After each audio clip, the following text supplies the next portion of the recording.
The Alpha King followed the chanting deep into the forest that night. The sound wasn't loud. It wasn't meant to be. It drifted through the pine trees like smoke, threading between branches heavy with frost, weaving through shadows that seemed to breathe with their own dark purpose.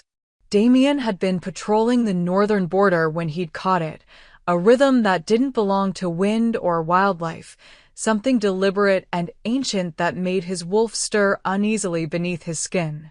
He should have called for his second. Should have alerted the guard.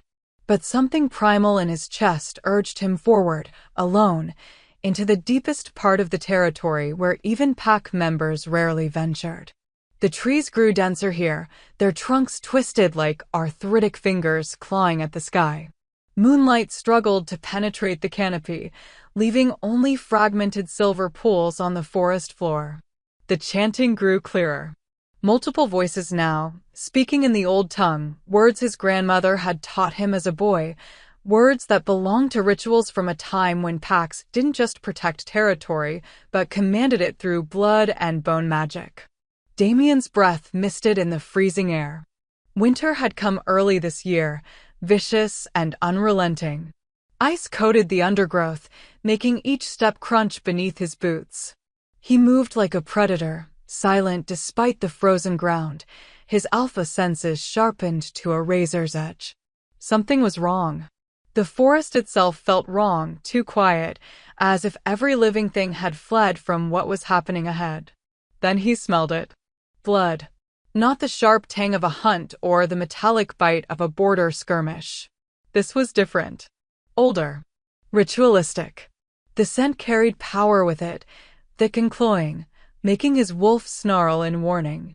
Every instinct screamed at him to turn back, to leave whatever darkness waited ahead undisturbed. But an Alpha King didn't run from shadows in his own territory. Damien pushed through a wall of frost-laden brambles and stopped dead. The clearing opened before him like a wound carved into the forest. Ancient stones formed a perfect circle, each one taller than a man, their surfaces carved with symbols that predated the written histories of his pack. The elders stood at intervals around the circle, 12 of them, hooded figures whose faces he couldn't see but whose identities he knew. These were the pack's most trusted advisors, the keepers of tradition, the voices that had guided his father and his grandfather before him. They were chanting in unison now, their voices rising and falling in a hypnotic cadence that made the air itself vibrate. Power thrummed through the clearing, so thick Damien could taste it on his tongue, bitter, like copper and ash. And at the center of the ritual circle, bound in silver chains that glowed with an unnatural light, was a woman. She knelt on the frozen ground, her body rigid with pain, her head thrown back as if she were screaming though no sound escaped her lips. Silver, the one metal that could burn through shifter flesh like acid, wrapped around her wrists, her ankles, her throat. Each chain was anchored to the stones, keeping her suspended in the exact center of the circle, unable to move, unable to escape. But it wasn't the chains that made Damien's blood run cold. It was what was happening to her. Light poured from her body, not the warm golden glow of a healthy shifter's aura, but something raw and violent, like liquid starlight being ripped from her very soul. It spiraled upward in tendrils that writhed and twisted, feeding into the stones, feeding into the earth, feeding into something vast and hungry that he couldn't see but could feel pressing down on the clearing like an invisible weight. The woman's skin was translucent, veins visible beneath like dark rivers. Her hair, long and dark, matted with sweat and frost, clung to her face and shoulders. She wore only a thin white shift that offered no protection against the cold, and her bare feet were blue against the frozen ground. She was dying. Damien could see it in the way her chest barely rose and fell, in the tremor that ran through her frame with each pulse of stolen light. Whatever this ritual was doing, it was consuming her, burning through her life force like kindling. And then the wind shifted.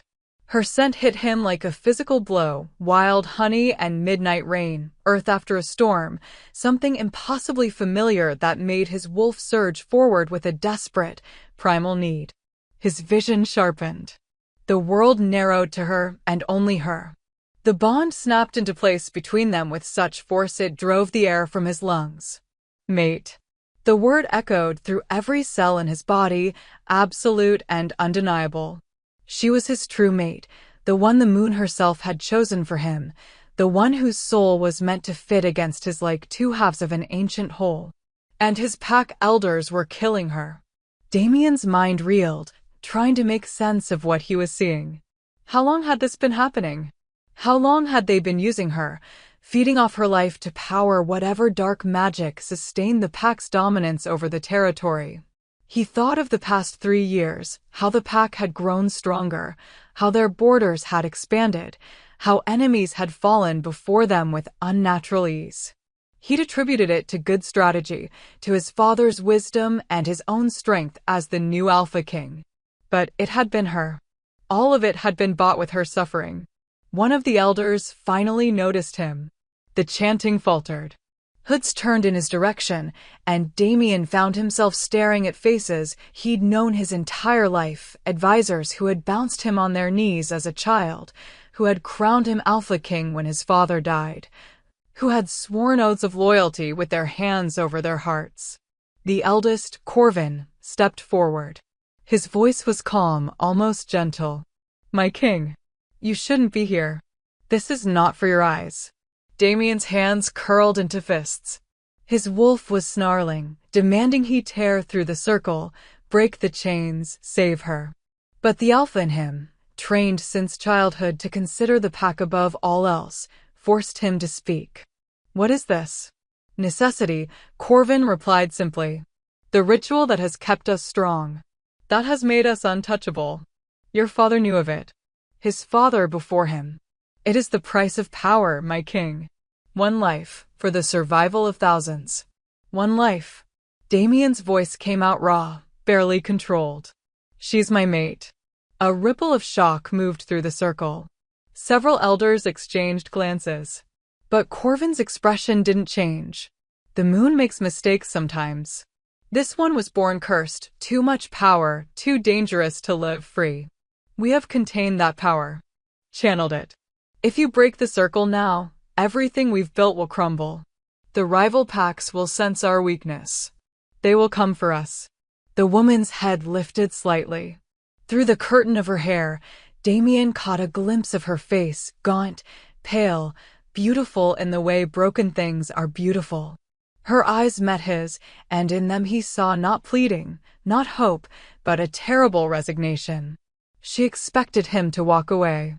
Expected him to choose the pack, just as everyone before him had chosen the pack over her. The chanting resumed, louder now, more urgent. The elders were trying to complete the ritual before he could interfere. Light poured from her in waves, and she convulsed against the chains, her mouth opening in a silent scream. Damien stood at the edge of the circle, frozen between two impossible choices. Save her, his mate, the other half of his soul, and watch his pack fall into chaos and war. Or walk away, let her die, and rule over a kingdom built on her bones. The forest held its breath, and the Alpha King had to decide what kind of man he was willing to become. Damien moved. Not with thought. Not with strategy. Pure instinct drove him forward, the instinct of a mate who would burn the world before watching his other half suffer. His wolf exploded to the surface, power rippling through the clearing like a shockwave. The air itself seemed to bow under the weight of his alpha command. Stop. One word. But it carried the force of a king's decree, laced with dominance so absolute that every elder flinched. The chanting died mid-syllable. The ritual light flickered, stuttered, then dimmed as the flow of power disrupted. Corvin stepped forward, hands raised. "My king, you don't understand what you're." "I understand perfectly." Damien's voice was granite and ice. "You've been bleeding my mate dry to fuel your ambitions." "How long, Corvin? How many years has she been trapped in this circle?" The silence that followed told him everything. 5 years, a smaller voice said. One of the younger elders, a woman named Talia, who'd always seemed more reluctant than the others. Since before your father died. She was found at the border. A rogue with no pack, no family. But she carried old magic in her blood. The kind our ancestors used to wield. We couldn't let such power go to waste. 5 years. 5 years this woman had been chained and tortured while he'd walked the Packlands as prince and then king, completely unaware. 5 years she'd screamed in silence while he'd celebrated victories built on her agony. Damien's hands shook with barely contained rage. Her name. She never told us, Talia said quietly. She stopped speaking after the first year. He looked at the woman in the center of the circle. She was watching him now with those haunted eyes, her body still trembling from the interrupted ritual. The silver chains glowed brighter, reacting to his proximity, burning deeper into her flesh. He could see the raw, blistered skin beneath them, wounds that had never been allowed to heal. I'm going to break these chains, Damien said, speaking directly to her now. His voice gentled, though fury still blazed beneath every word. I'm going to get you out of here. Do you understand me? She didn't respond. Didn't nod. Didn't show any sign she'd heard him at all. But something flickered in her eyes, not hope, but perhaps the faintest ember of something that might become hope if it wasn't extinguished first. My king. Corvin's voice had hardened now, losing its veneer of respect. If you break the circle, the power will backlash. It could kill her instantly. The ritual must be completed or carefully unwound over days. You cannot simply. Then tell me how to unwind it. It would take a week. Maybe more. And during that time, the pack's strength would wane. The Shadowfang pack has been watching our borders. The Ironwood Alliance has been waiting for any sign of weakness. If they sense vulnerability, they will strike. Hundreds will die. Children, elders, innocents. Is one life worth that cost? Damien turned to face the council fully. His eyes blazed gold, his wolf so close to the surface that his human form barely contained it. You're asking me to choose between my mate and my pack. We're asking you to be the king your father was, Corvin said firmly. To make the hard choices. To sacrifice what must be sacrificed for the greater good. My father knew about this? He approved it. He understood that power requires sacrifice. Something inside Damien cracked. His father, the man he'd idolized, the king he'd tried to emulate, had known. Had allowed this. Had probably stood in this very clearing and made the same choice Damien was being asked to make now. But his father had never had to look at his own mate dying in chains. Damien walked toward the circle's edge. The stones hummed with power, ancient wards designed to keep the ritual contained. Breaking them would be dangerous. The elders weren't lying about that. The magical backlash could indeed kill her if done wrong. But leaving her here would definitely kill her. He could see it in the gray tinge to her skin, the way her breathing had become shallow and irregular. Whatever the ritual was taking from her, she didn't have much left to give. What's your name? He asked softly, crouching just outside the circle so he could meet her eyes at her level. She stared at him. Her lips parted slightly, as if she wanted to answer but had forgotten how. When was the last time someone had asked her name? When was the last time someone had looked at her and seen a person instead of a resource to be exploited? I'm Damien, he continued, keeping his voice low and steady. I'm the Alpha King, and I'm going to get you out of here. But I need you to trust me. Can you do that? Still no response. But her eyes, pale gray, like storm clouds, tracked his every movement. There was intelligence there, and pain, and something else. Wariness. She'd been betrayed too many times to trust easily, even now. Especially now. She won't speak to you, Corvin said dismissively. She's more animal than woman at this point. The ritual has taken too much. Whatever she was before, she's just a shell now. A vessel. You can't save someone who's already gone. Damien's growl ripped through the clearing. Several elders stepped back. She's not gone. I can feel her through the bond. She's still in there, still fighting. And if you're wrong? Corvin challenged. If you break the circle and she dies anyway? If the pack falls to our enemies because you chose sentiment over duty? How will you live with that, my king? It was a fair question. A terrible question. The kind of question that had no good answer. Damien looked at the woman again. At his mate. At the person whose soul was supposed to be tangled with his for whatever time they had in this world. She was still watching him with those gray eyes that had seen too much suffering. And then, so quietly he almost missed it, she spoke. One word. Barely a whisper. Raw and broken from years of screaming. Marin. Her name. She'd given him her name. Damien's chest tightened. It was such a small thing, a name. But it was everything. It was proof that Corvin was wrong, that she hadn't been completely consumed by the ritual's hunger. Somewhere beneath the pain and the resignation, Marin was still herself. Still aware. Still choosing, in this moment, to reach back toward him even when reaching out had brought her nothing but more pain before. Marin, Damien repeated, and watched something shift in her expression. Recognition. Relief. The simple human need to be seen as more than a tool or a curse. I'm going to break these chains now. It's going to hurt. The backlash will hurt both of us. But I promise you, I swear on my life and my crown, I will not let you die in this circle. You'll doom us all, Corvin said flatly. Then we'll face that doom together. Damien stood, his decision made. He looked at each elder in turn, letting them see the alpha dominance burning in his eyes. This ritual ends tonight.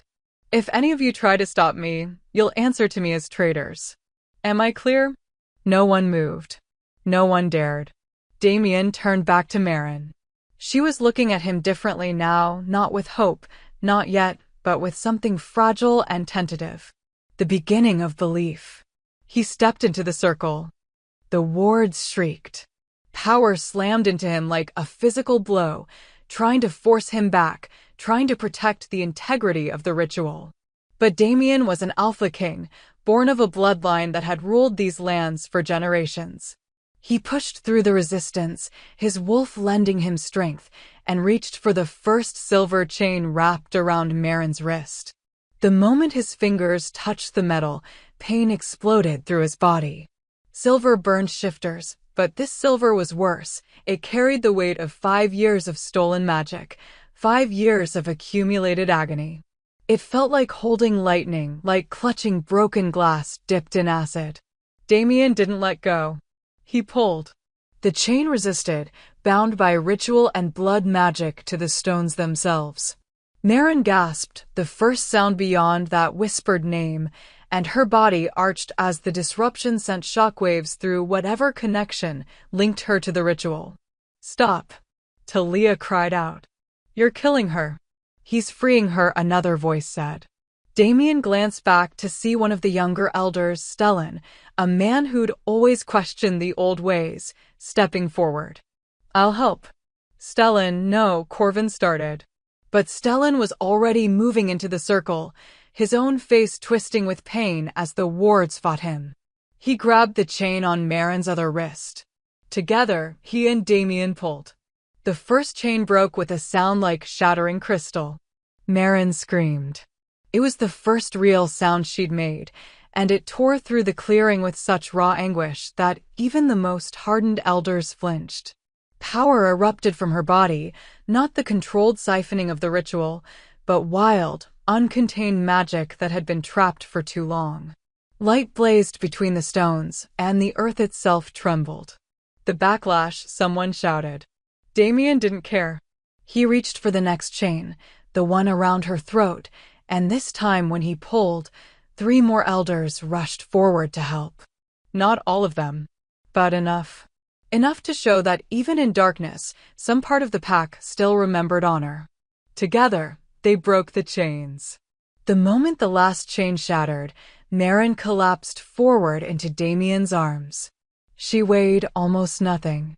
5 years of the ritual had consumed her from the inside out, leaving her body fragile as bird bones wrapped in paper-thin skin. Damien caught her carefully, cradling her against his chest as magic exploded around them in waves of uncontrolled power. The stones cracked. The earth split beneath them in jagged lines that spider-webbed outward from the circle's center. And through it all, Maren shook like she was coming apart at the seams. "Get back!" Damien roared at the elders still standing too close. The power radiating from her was dangerous now, no longer bound by silver and ritual. It thrashed like a wounded animal, lashing out at anything nearby. One bolt of pure white energy struck a tree trunk, and the ancient pine exploded into splinters.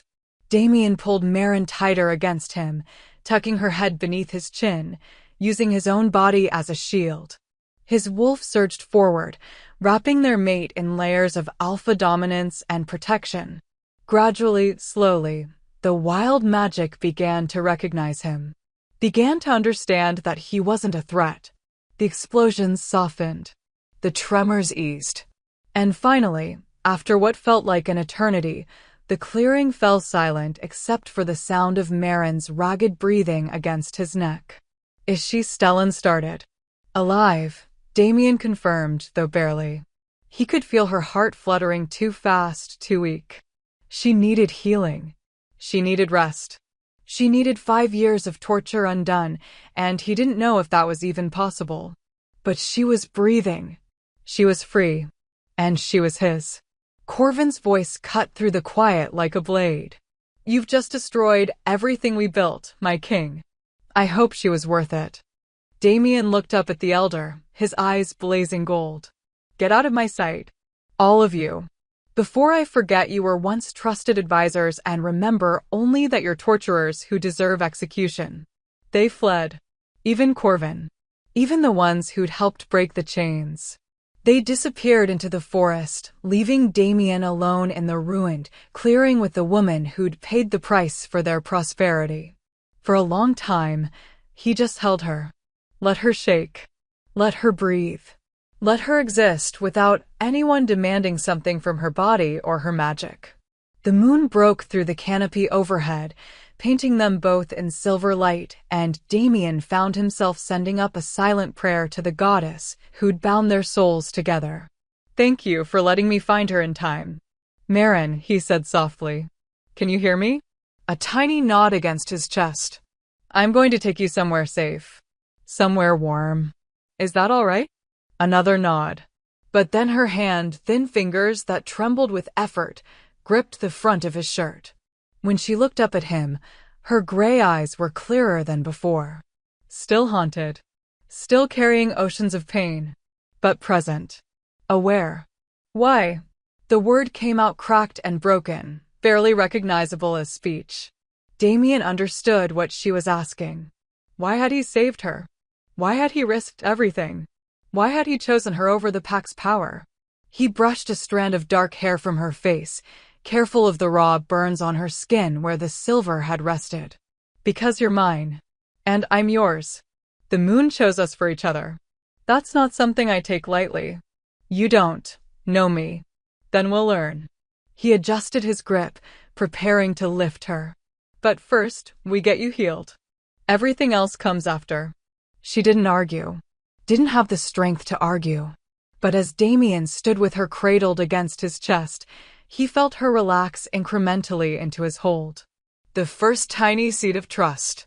He carried her through the forest, moving swiftly despite her weight.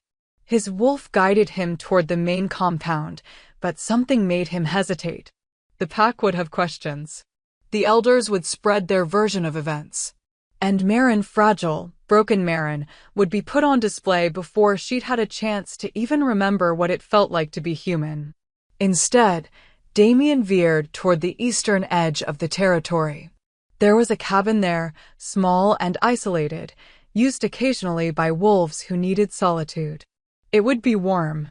It would be safe. And most importantly, it would be private. As he walked, carrying his mate through the moonlit forest, Damien felt her begin to drift in and out of consciousness. Sometimes her breathing would even out, almost peaceful. Other times she'd jerk awake with a gasp, her body tensing as if expecting to find herself back in chains. Each time, he murmured reassurance. "You're safe. I've got you. Nothing's going to hurt you anymore." He didn't know if she believed him. He wasn't sure he believed himself. The ritual was broken, but its effects would linger. And the pack would be furious when they realized what he'd done. But that was a problem for tomorrow. Tonight, he focused on getting Maren to shelter. The cabin appeared through the trees, exactly as he remembered it. Small but sturdy, with a stone fireplace and thick walls that would hold heat. Damien shouldered through the door and carried Maren inside, laying her carefully on the bed that dominated the single room. She looked impossibly small against the furs and blankets. Her white shift was torn and stained with blood where the silver had burned through to skin. The burns themselves were angry and raw, wrapping around her wrists and throat like cruel jewelry. Damien's hands shook as he reached for the shift's hem. "I need to see how bad the wounds are. Is that all right?" Maren's eyes found his. For a moment, he saw fear flicker there, not of him, but of vulnerability, of being exposed, of being helpless in front of someone who could hurt her. "I won't hurt you," Damien promised. "I'm just going to look. That's all. You can tell me to stop anytime." Slowly, she nodded. He worked carefully, easing the fabric away from her injuries. Each new burn he uncovered made his wolf snarl with rage. They'd done this to her. His pack. His elders. People he'd trusted with his life had done this to an innocent woman and called it necessary. But beneath the wounds, Damien saw something else. Scars. Old ones. Silver scars that crisscrossed her back and arms, layered over each other in patterns that spoke of years, decades maybe, of suffering. The ritual hadn't been her first torture. "Maren," he said quietly. "These scars, some of them are old. Much older than 5 years." She closed her eyes, turned her face away. "You don't have to tell me," Damien continued. "Not now. Not until you're ready. But I want you to know, whatever happened to you before, whoever hurt you, they'll never touch you again. You have my word on that." For a long moment, silence filled the cabin. Then Maren's voice, barely above a whisper, fragile as spun glass. "I was born wrong." Damien stilled. Waited. "My pack, they said I carried cursed blood. Too much power. The kind that destroys everything it touches." Her words came slowly, painfully, like each one cost her. "When I was 12, my magic manifested. I didn't mean to hurt anyone. But during my first shift, silver fire came with it. It burned. Everything. My mother. My father. Half the pack house." Damien's chest tightened. "They tried to kill me," Maren continued, her voice flat now, emotionless. "Years of practiced detachment. Drove me into the mountains with silver chains and torches. But I survived. Learned to control it. Mostly. I thought if I stayed away from other wolves, if I lived alone, I couldn't hurt anyone else. But they found you anyway. 5 years ago. I was hunting near what I didn't know was pack territory. Your father's warriors caught me. Brought me to the elders." She opened her eyes, met his gaze. "They saw what I was. What I could do. And they decided I could be useful." The pieces fell into place. A rogue with ancient magic, no pack to protect her, already broken by trauma and guilt. Easy to control. Easy to use. Easy to convince that maybe this was her purpose, to suffer so others could thrive. "You're not cursed," Damien said fiercely. "You're not wrong. You're powerful, yes. Different. But that's not the same as being broken. I killed my parents.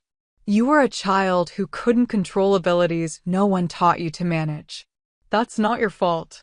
Maren looked at him like he was speaking a language she didn't understand. Like the concept of not being blamed for her own trauma was so foreign she couldn't process it. How many years had she carried that guilt? How many years had she believed she deserved every chain, every burn, every moment of agony? Damien reached out slowly, telegraphing his movement, and rested his hand over hers. I can't change what happened to you. I can't undo the past 5 years, or the 12 before that. But I can promise you this: from now on, you decide. You choose. Your power, your body, your life. It all belongs to you. No one else. Maren stared at their joined hands. A tear slipped down her cheek, the first he'd seen her shed. I don't know how to be anything but this, she whispered. Then we'll figure it out together. Damien squeezed her hand gently. You don't have to be anything right now except alive. That's enough. She didn't respond. But she didn't pull away either.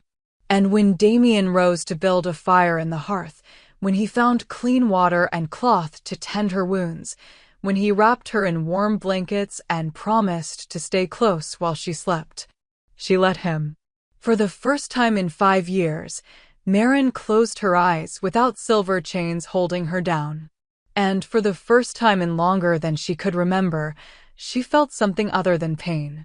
3 days passed in the cabin before Maren could stand without trembling. Damien stayed with her through all of it. He fed her broth when she was strong enough to eat, changed her bandages when the silver burns wept and bled, sat beside her bed through the nightmares that came every time she closed her eyes, nightmares where she was back in the circle, back in chains, screaming into a void that swallowed her whole. Each time she woke gasping, he was there. Steady. Real. Reminding her that the chains were broken. On the 4th morning, Maren woke to find herself alone. Panic seized her chest. She sat up too quickly, her head spinning, her body protesting the sudden movement. But the cabin was empty. The fire had burned low. And Damien. I'm here. She spun toward the door to find him standing in the entrance, snow dusting his dark hair, his arms full of wood for the fire. Relief flooded through her so intensely it almost hurt. I wouldn't leave without telling you, Damien said gently, reading her expression. He kicked the door shut behind him and moved to rebuild the fire. Just getting supplies. The pack starting to ask questions about where their king disappeared to. Maren pulled the blanket tighter around herself. You should go back. They need you. They can wait. He didn't look at her as he worked, stacking logs with practiced efficiency. You're more important. I'm no one. You're my mate. Damien straightened, turning to face her fully. And you're someone who's been through hell and deserves time to heal. The pack will manage a few more days without me hovering over them. Maren wanted to argue. Wanted to tell him that she'd caused him enough trouble already, that he'd sacrificed enough for someone as broken as her. But the words wouldn't come. Because part of her, the part that had been alone for so long, was desperately grateful he was still here. Can you walk? Damien asked. She nodded slowly. Good. Because there's something I need to show you. If you're up for it. 20 minutes later, Maren found herself dressed in clothes Damien had brought from the pack house, simple wool pants and a thick sweater that dwarfed her frame. They fit poorly, but they were warm and clean, and they didn't smell like blood or silver. Damien led her out of the cabin and into the forest. The snow had stopped falling, leaving the world blanketed in white silence. Every branch hung heavy with frost. Every breath misted in the cold air. Maren's legs shook with effort after only a few minutes of walking, but she pushed forward, stubborn pride keeping her upright. Where are we going? She asked. Somewhere the elders never took you, Damien replied. Somewhere they probably didn't want you to see. They walked deeper into the territory, following paths Maren didn't recognize. The trees here were older, their trunks wider than 3 men standing side by side. The forest felt different too, not threatening, but reverent. Like they were entering sacred ground. Eventually, they emerged into another clearing. But this one wasn't carved by ritual magic or pack politics. This one was natural, ancient, shaped by time and the movement of the earth itself. At its center stood a massive stone altar. Not like the ritual circle. This was something else entirely. The stone was black as midnight, shot through with veins of silver that caught the light and threw it back in fractured patterns. Symbols covered every surface, not the harsh, geometric patterns of the ritual circle, but flowing script that seemed to move when Marin looked at it too long. She stopped at the clearing's edge, her breath catching. Power hummed from the altar, but it wasn't the hungry, consuming power of the ritual. This was older, cleaner. It felt like moonlight and running water and the moment before dawn when the world held its breath. "What is this place?" Marin whispered. "The Moon Shrine," Damien said. "The original sacred site of our territory. Before the pack house, before the councils and the politics, this is where our ancestors came to commune with the goddess, to ask for guidance, to honor the bonds she created." Marin took a tentative step forward. The moment her foot crossed into the clearing, warmth flooded through her body. Not the burning heat of silver, but something gentle and encompassing, like being wrapped in summer sunlight. The silver veins in the altar stone began to glow. Damien inhaled sharply behind her. "Marin." But she was already moving, drawn forward by something she couldn't name. Her feet carried her across the snow-covered ground until she stood directly before the altar. This close, she could see that the symbols weren't just carved into the stone. They were alive, pulsing with soft light that matched the rhythm of her heartbeat. She reached out without thinking, her fingertips brushing the altar's surface. The world exploded into light. Marin gasped as visions flooded her mind. Not her memories, but older ones. Ancient ones. She saw wolves running beneath a full moon, their fur blazing with silver fire. She saw a woman standing in this exact spot, her hands raised to the sky, power pouring from her in waves that made the earth sing.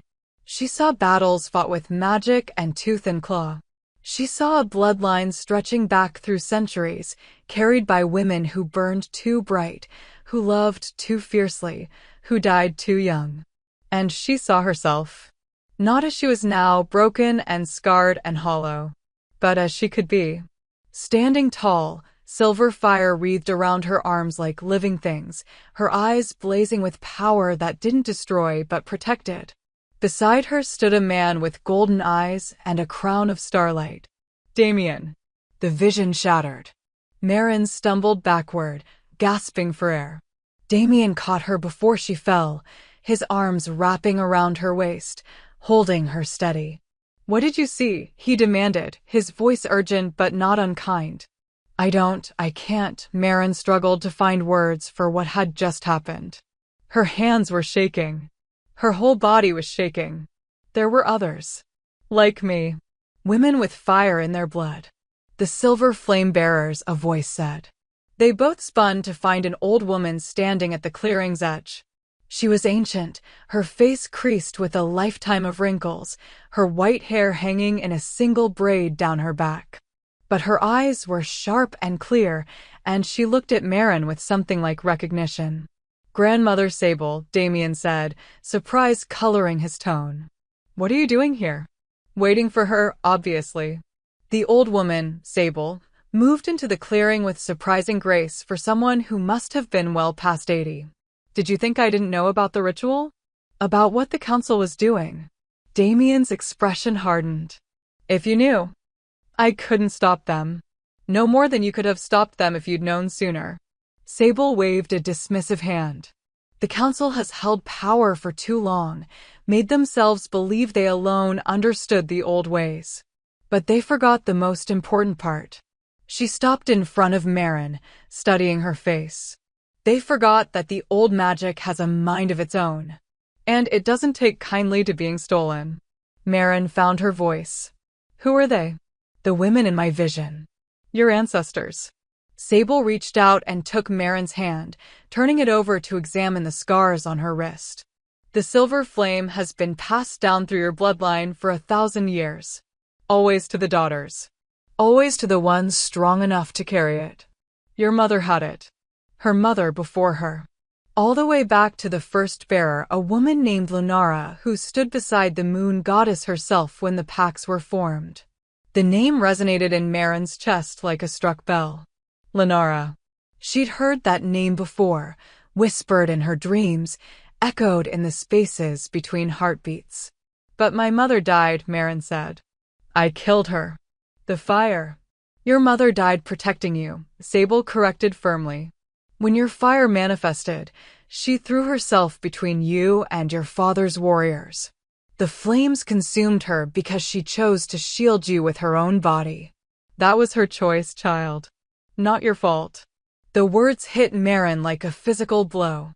All these years, she'd believed she'd murdered her mother in a fit of uncontrolled rage. But if what Sable was saying was true, why didn't anyone tell me? The question came out broken. Because your pack wanted you to believe you were cursed, Sable said bluntly. A child who thinks she's a monster is easier to control than one who understands she's powerful. They drove you out not because you were dangerous, but because they were afraid of what you could become. Damien's arms tightened around Marin's waist.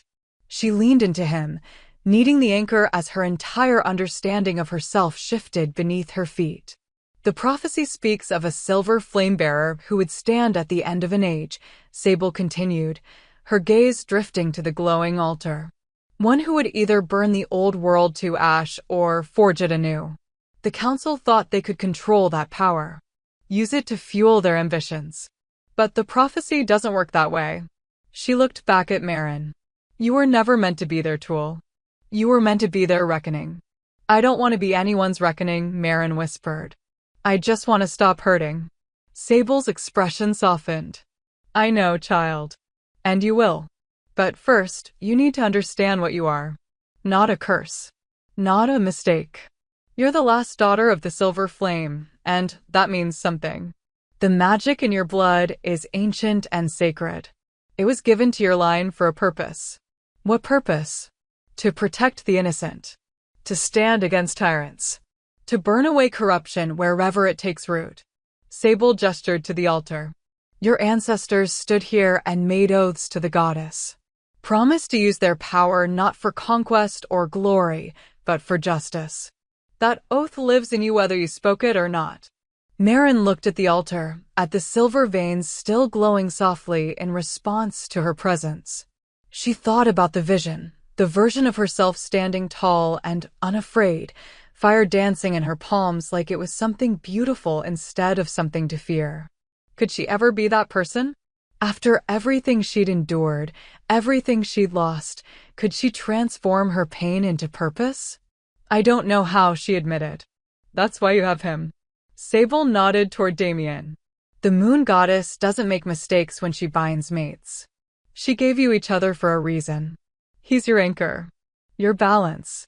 The earth to your fire. Damien spoke for the first time since Sable had appeared. What happens now? The council won't accept this. They'll say she's too dangerous. That she needs to be controlled. Let them try. Sable's smile was sharp as a blade. The council's power was built on stolen magic. Without the ritual feeding them, they're just old wolves pretending at wisdom. But you're the Alpha King, boy. And she's your mate. Together, you're more than they ever were. She turned to leave, then paused at the clearing's edge. One more thing. The ritual may be broken, but its effects will linger. The pack's strength will wane over the next few weeks. There will be challenges. Tests. Those who benefited from the stolen power will fight to get it back. Her eyes found Marin's. And there are other forces in this world who would love to possess a silver flame bearer. Stay close. Trust each other. And don't let anyone convince you that your power makes you less than human. Then she was gone, disappearing into the trees like smoke. Marin and Damien stood alone in the clearing, surrounded by snow and ancient magic and the weight of revelations that changed everything. 1,000 years, Marin said softly. My bloodline carried this for 1,000 years. And now it's yours, Damien replied. He turned her in his arms so she faced him fully. How do you feel? Marin considered the question.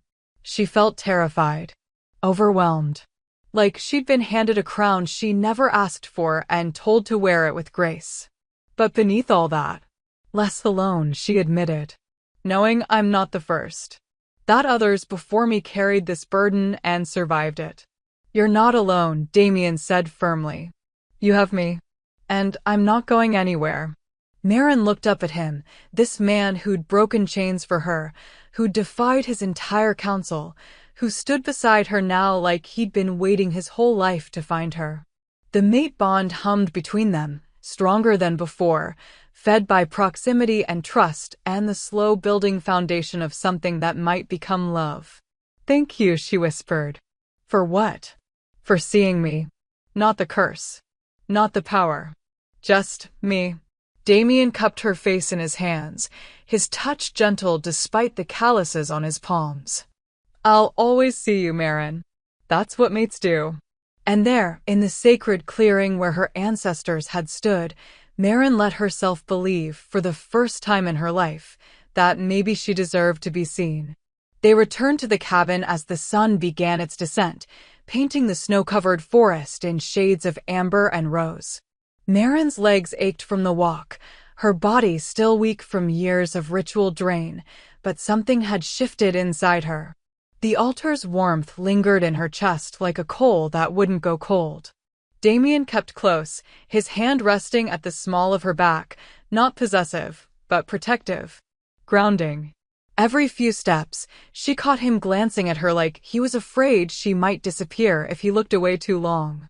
They were 50 yards from the cabin when Damien suddenly stopped. His entire body went rigid. His nostrils flared, scenting the air, and a low growl rumbled in his chest that made Maren's wolf, dormant and weak as it was, stir in recognition of an alpha's warning. What is it? She whispered. We're not alone. Damien's eyes flashed gold. Stay behind me. But it was already too late. Figures emerged from the trees surrounding the cabin, not slowly, not sneaking, but with deliberate visibility. They wanted to be seen. Wanted to make a statement. Maren counted 7 of them, all wearing the dark leathers of the pack's elite guard. Warriors who answered directly to the council. At their center stood Corvin. The old elder looked different than he had in the ritual clearing. Then he'd worn ceremonial robes and carried the authority of tradition. Now, dressed in practical traveling clothes, his expression hard as granite, he looked less like a wise advisor and more like what he truly was, a man who'd wielded power for decades and had no intention of letting it go. My king, Corvin said, his tone carefully neutral. The pack has missed your presence. 3 days is a long time for an alpha to be absent. Damien didn't move. Didn't step forward or show any sign of submission. I had more important matters to attend to. More important than your people? Corvin's gaze slid to Maren, and something cold flickered in his eyes. Or have you been too distracted to remember your duties? Careful, Corvin. Damien's voice dropped an octave, threaded with alpha command. You're speaking about my mate. I'm speaking about the creature who's destroyed 5 years of carefully maintained power, Corvin snapped, his facade of respect cracking. The pack is already weakening. Patrols report our borders feel different, thinner somehow.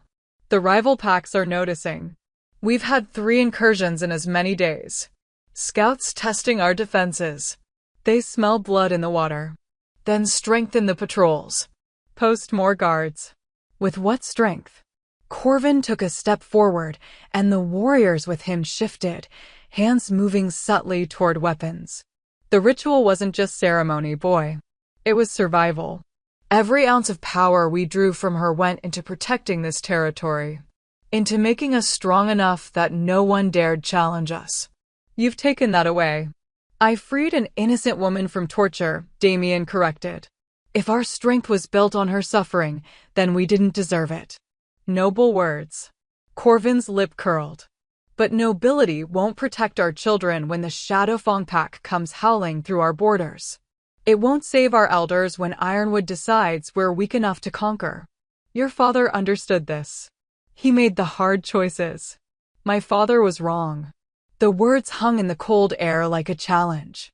Several of the warriors exchanged glances. This was dangerous territory, questioning a dead king's decisions. But Damien didn't back down.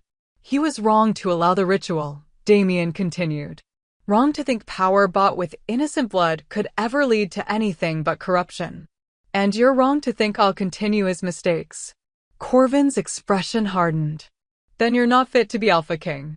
The statement fell like a stone into still water, sending ripples of implications spreading outward. This wasn't just disagreement.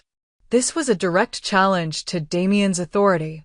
Maren felt Damien's muscles coil beneath her hand. Felt his wolf surge forward, ready for the fight Corvin was clearly provoking. You want to challenge me, old man? Damien's voice was dangerously soft. You think you can take my crown? Not me. Corvin smiled, cold and calculated. But tradition allows for any pack member to challenge an alpha who's proven himself unfit to lead, who's put his personal desires above the safety of his people. No one in this pack could beat me in fair combat, and you know it. Perhaps. But that's not really the question, is it? Corvin's gaze slid back to Maren. The question is whether you'll risk pack cohesion, risk civil war, risk everything we've built for her.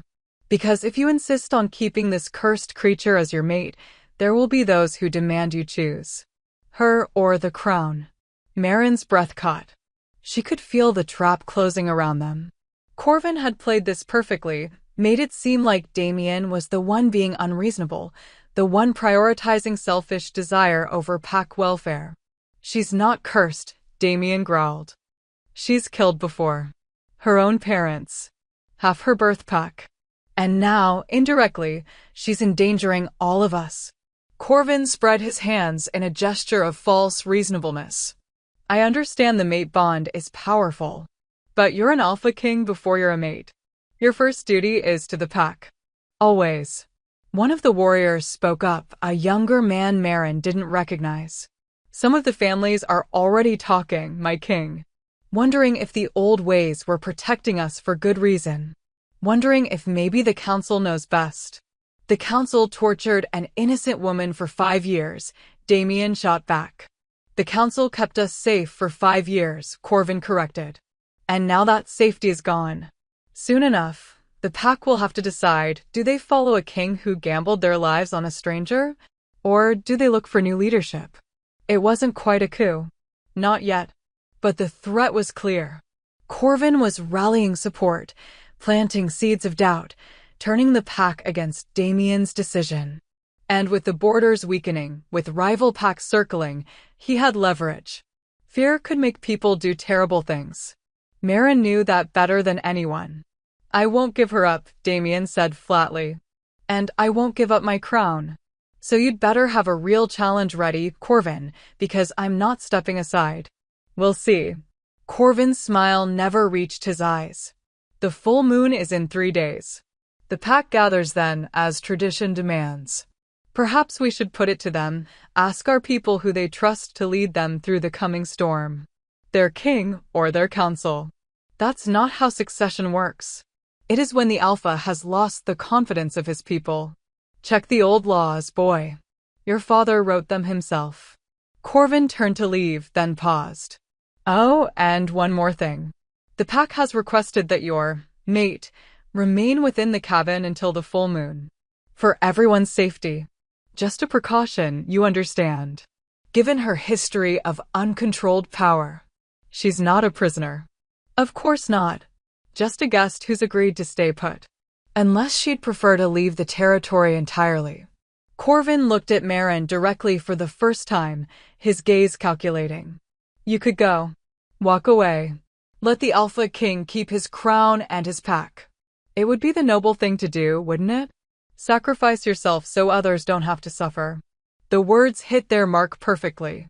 Maren flinched, because that was exactly what she'd been trained to believe, that her presence brought only pain, that the best thing she could do for people she cared about was disappear.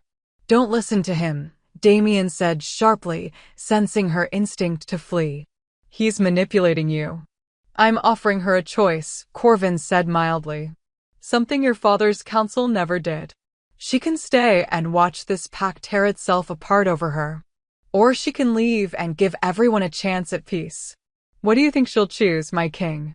Then he was gone, melting back into the forest with his warriors, leaving behind nothing but boot prints in the snow and the poisonous weight of his words. Damien immediately turned to Marin, his hands coming up to grip her shoulders. Don't. Whatever you're thinking, don't. He's right though, Marin said quietly. People are going to get hurt because of me. The pack is weakening. Rivals are circling. If you just what? Run away and let them win? Let Corvin prove that threatening you is an effective way to control me. Damien shook his head fiercely. That's not happening. I won't let them use you as a weapon against me.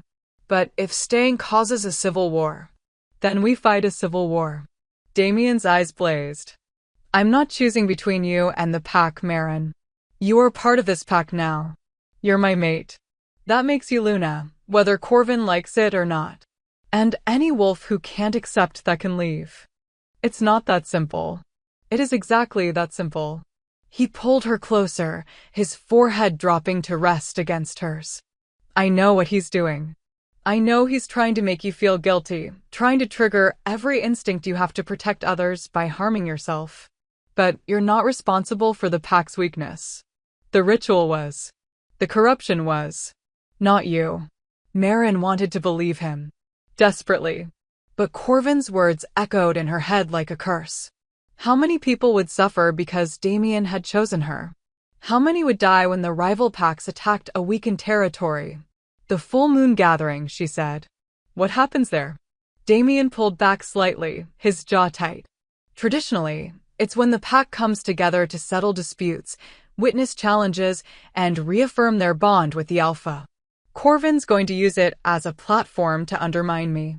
He'll paint me as a king who abandoned his people for selfish reasons. And with the borders weak, with everyone afraid, they might listen. So we have 3 days. 3 days to what? Marin looked toward the forest where Corvin had disappeared.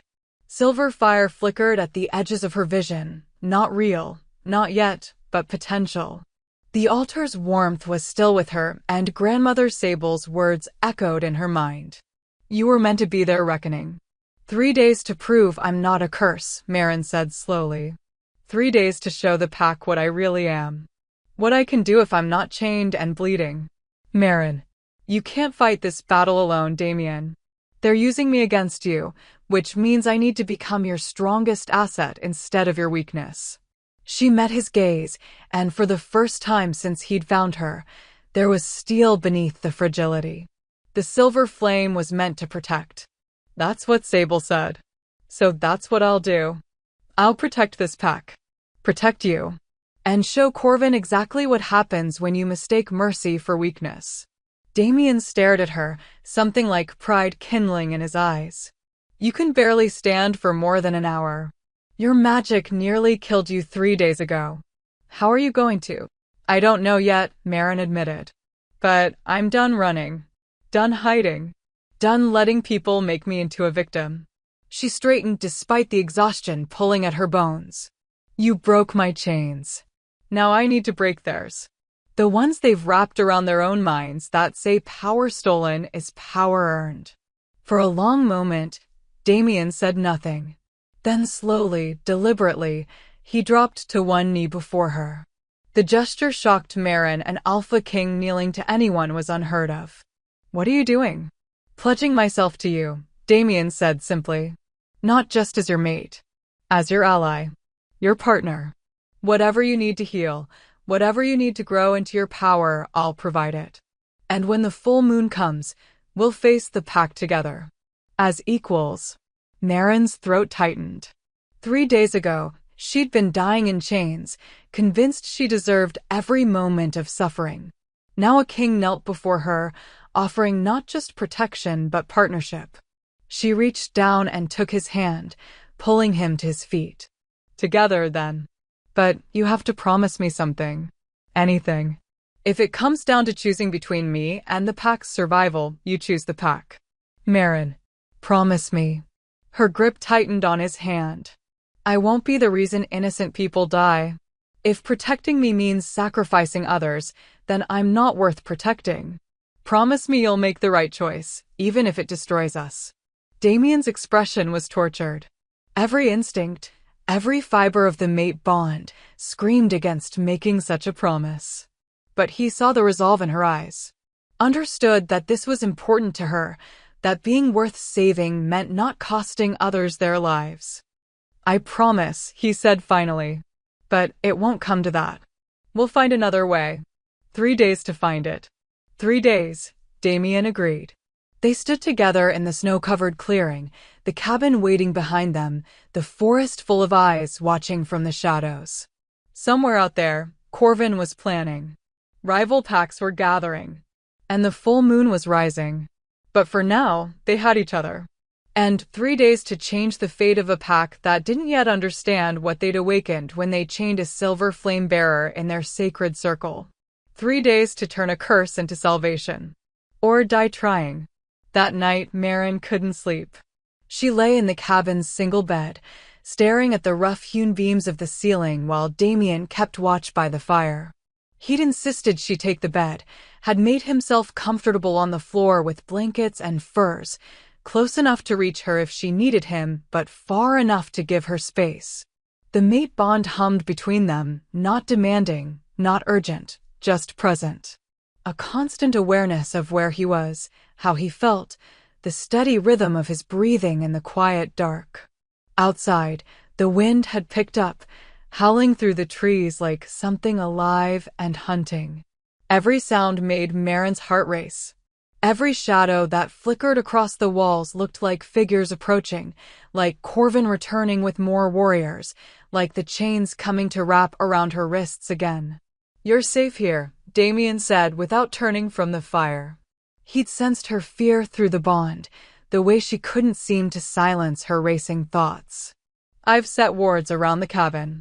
Old magic from before the council corrupted the rituals. Nothing gets through without me knowing."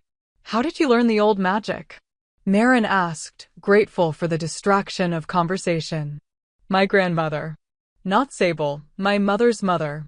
She died when I was 15, but before that, she taught me everything the council tried to bury. Said the old ways were falling out of practice, replaced by shortcuts and stolen power." He finally turned to look at her, firelight casting shadows across his face. "She would have liked you. A cursed rogue who nearly cost you your crown? A woman strong enough to survive 5 years of torture and still have fire left in her eyes." Damien stood, moving to sit on the edge of the bed. Not touching her, but close. "You reminded me of her a little. In the clearing, when you decided to fight instead of run. She had that same steel core beneath soft edges." Maren pulled herself into a sitting position, the blanket pooling around her waist. The silver burns on her wrists were healing slowly, the raw flesh beginning to knit together. But they'd scar. Everything scarred eventually. "Tell me about her," she said. "Your grandmother." Damien's expression softened with memory. "She was small. Barely reached my father's shoulder. But she had this presence, like she took up more space than her body allowed. She could silence a room full of arguing alphas with a single look." He smiled slightly. "My father was terrified of her. In the best way. Did she know about the ritual?" "I don't think so. She died before it started. But I think if she'd known, she would have burned the council to ash herself." Damien's joy tightened. She believed power was meant to be earned through service, not stolen through suffering. That magic was a gift from the goddess, not a resource to exploit. The council didn't agree? The council believed in results over morality, in strength over honor. And my father, Damien paused, choosing his words carefully. My father was a good man in many ways. He loved the pack, protected our people. But he was afraid of weakness, afraid of the rival packs who'd grown too strong. So when the council came to him with their solution, with you, he convinced himself it was necessary. That one life was worth thousands. Maybe he was right, Maren said quietly. Don't. Damien's hand found hers, his fingers threading through her scarred ones. Don't make excuses for what they did. There's no equation that makes torture acceptable. No math that balances out 5 years of agony against pack security. But people will die now. Because you freed me. People might die. That's not the same as definitely dying. And if they do, Damien's grip tightened. It won't be because I freed you. It'll be because the pack relied on stolen power instead of building real strength. Because the council took shortcuts instead of doing the hard work of actual protection. You're not responsible for their failures. Marin wanted to believe him. But guilt was a familiar weight, worn so long it felt like part of her bones. How do you do that? She asked. Stay so certain? I've spent my whole life being told I'm dangerous, destructive, that my very existence causes pain. And you just decide that's not true. Because I see you. Damien shifted closer, his free hand coming up to cup her face.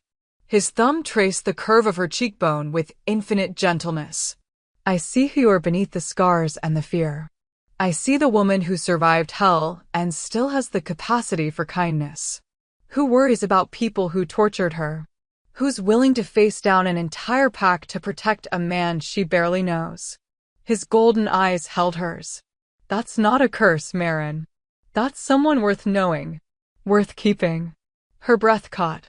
The mate bond flared between them, responding to the emotion in his words, the sincerity bleeding through every syllable. She could feel his truth through the connection. He meant every word. Not because he was supposed to as her mate, but because he genuinely saw value in her that she'd never been taught to see in herself. I don't know how to be that person, she whispered. The one you see. I only know how to survive. How to endure. Then I'll teach you the rest. Damien leaned forward until their foreheads touched, his breath warm against her lips. We'll figure it out together. One day at a time. One moment at a time. You don't have to be whole or healed or perfect. You just have to be willing to try. And if I fail? If the silver flame burns out of control again? If I hurt someone? Then we deal with it. Together. He pulled back just enough to meet her eyes. You're not alone anymore, Marin. I know that's hard to believe after so many years of being abandoned and isolated. But I'm here. I'm staying. And nothing you do, no mistake, no loss of control, no moment of weakness, will make me leave. Tears burned at the corners of Marin's eyes. When was the last time someone had made her a promise like that? When was the last time anyone had looked at her and seen something other than a problem to be solved or a weapon to be wielded? Why? The question came out broken. Why would you risk everything for me? You barely know me. I know enough. Damien's voice was firm, absolute. I know you're brave. I know you're stronger than anyone who's never been broken could understand. I know your first instinct is to protect others even when it costs you everything. He paused, his expression shifting into something vulnerable. And I know that when I found you in that circle, when the mate bond snapped into place, something in my chest clicked home. Like I'd been walking around with a missing piece my whole life and suddenly found it. The mate bond is more than just instinct, Damien interrupted. Yes, it makes me want to protect you. Want to keep you close. But that's not why I'm choosing you. I'm choosing you because in 3 days, you've shown me more courage, more integrity, more genuine goodness than most wolves show in a lifetime. Because when Corvin offered you an escape, offered you a chance to run and save yourself, your first thought was about protecting me and the pack. His thumb brushed away a tear that had escaped down her cheek. That's who you are, Marin. And that's why I'm not letting you go. The silence that followed was heavy with unspoken emotion. The fire crackled. The wind howled. And between them, the mate bond pulsed with warmth that had nothing to do with magic and everything to do with two broken people finding something real in each other. Can I ask you something? Marin said finally. Anything. What happens after? After the full moon, after we face the pack, assuming we survive, what then? Do I just stay in this cabin? Hide away so I don't cause problems? Damien's expression hardened. You're not hiding anywhere. You'll stand beside me as Luna. You'll have a voice in pack decisions. A place in the community. They'll never accept me. Some won't. At first. But others will see what I see, that you're exactly the kind of leader we need. Someone who understands suffering. Someone who won't tolerate cruelty or abuse of power. Someone who'll fight for the weakest among us because she knows what it's like to be abandoned. You have a lot of faith in someone who can barely walk without shaking. You're healing. And when you're strong again, Damien's smile turned almost predatory, proud. You're going to be magnificent. The silver flame isn't a curse. It's a gift. And when you learn to wield it properly, when you step into the power you were always meant to have, this pack won't know what hit them. Maren found herself smiling despite everything. Despite the fear and the uncertainty and the enormous weight of the coming confrontation. Because Damien believed in her. Not blindly, not foolishly, but with clear eyes and understanding of exactly who she was, scars and all. Tell me something true, she said suddenly. Something you don't tell anyone else. Damien considered for a moment. Then, I'm terrified. The admission surprised her. Of what? Of failing you. Of not being strong enough to protect you from what's coming. Of losing you after just finding you. His voice dropped lower, more raw.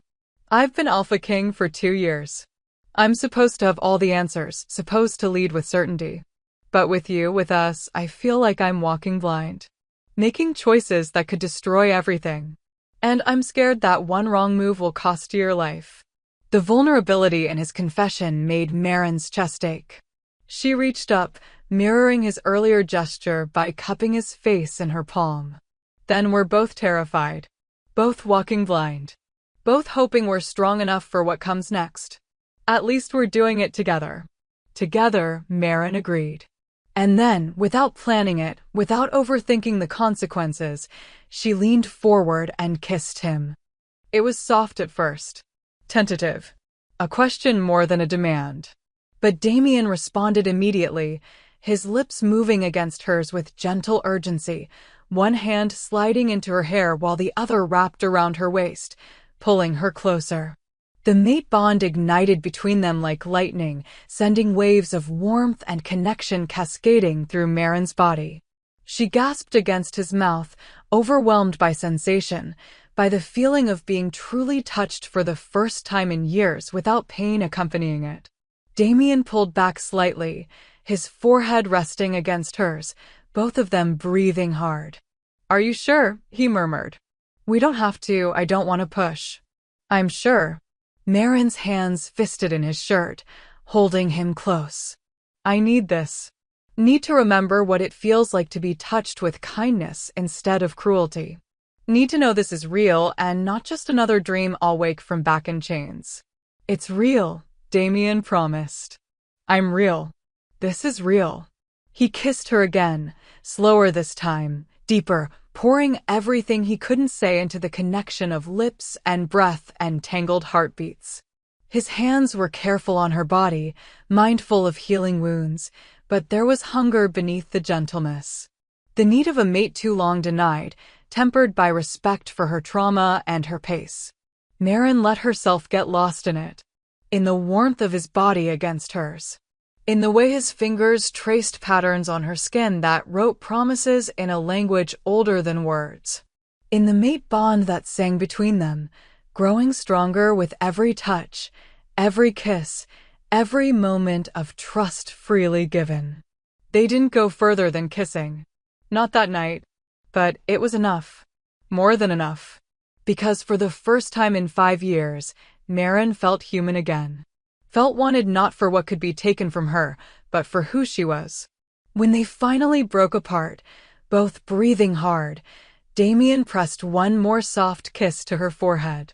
Sleep now. I'll keep watch. Stay with me. Maren asked, hating how small her voice sounded. Not, we don't have to, just. Don't want to be alone. Never alone, Damien promised. He lay down beside her, pulling her against his chest, one arm wrapped securely around her waist. I've got you.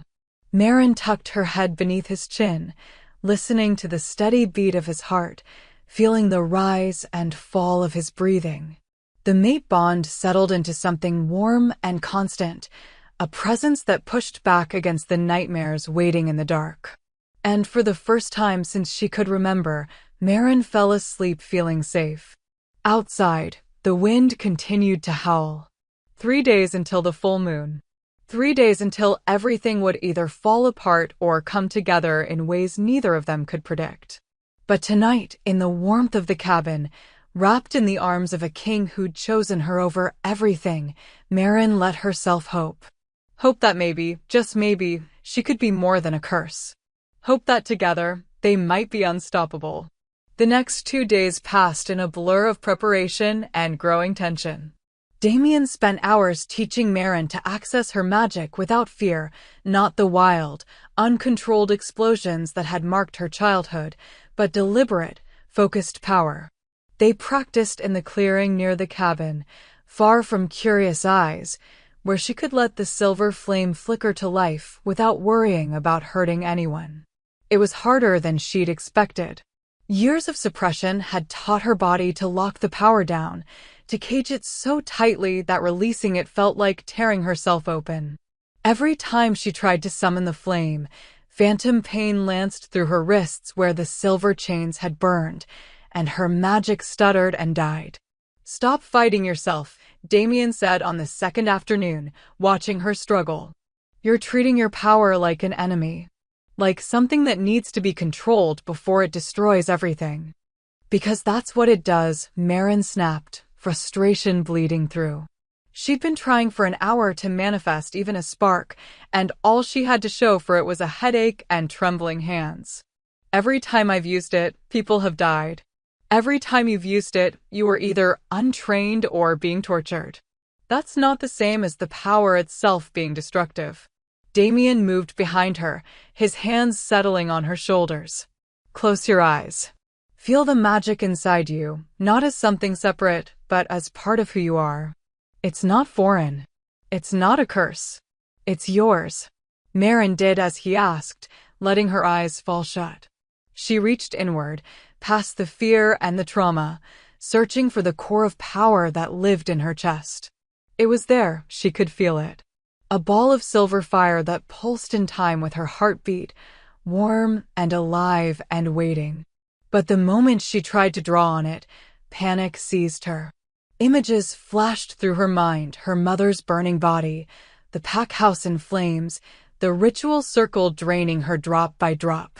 Every memory screamed the same message: your power kills everything it touches. The flame sputtered and died before it could even reach her fingertips. "I can't," Maren whispered, opening her eyes. "It's too strong.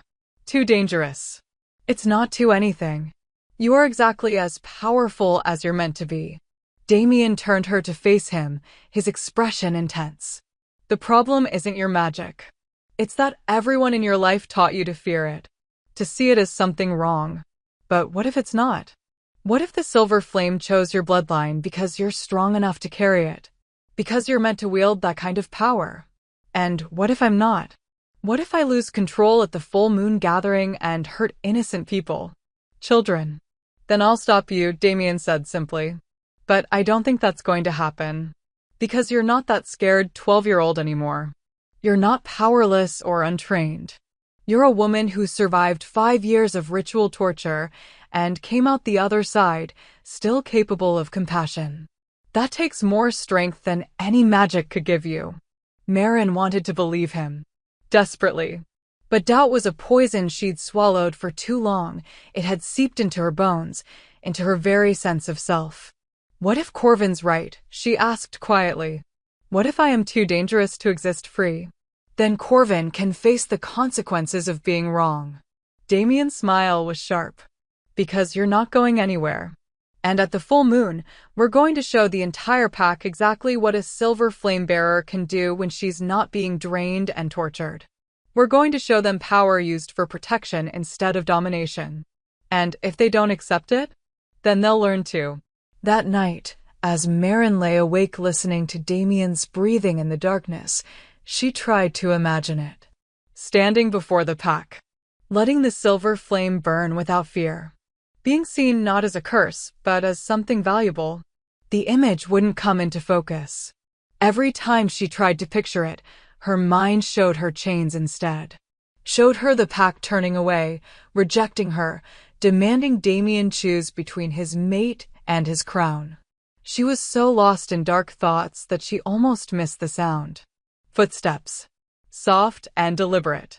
Approaching the cabin. Marin sat up slowly, careful not to wake Damien. His wards should have alerted him to any intrusion, but nothing had triggered. Which meant either the wards had failed, or whoever was approaching knew how to bypass them. She slipped from the bed, moving silently to the window. The moon was nearly full now, its light turning the snow-covered forest into a landscape of silver and shadow. And there, emerging from the trees, was a figure in a dark cloak. Not Corvin. Too small, too feminine in movement.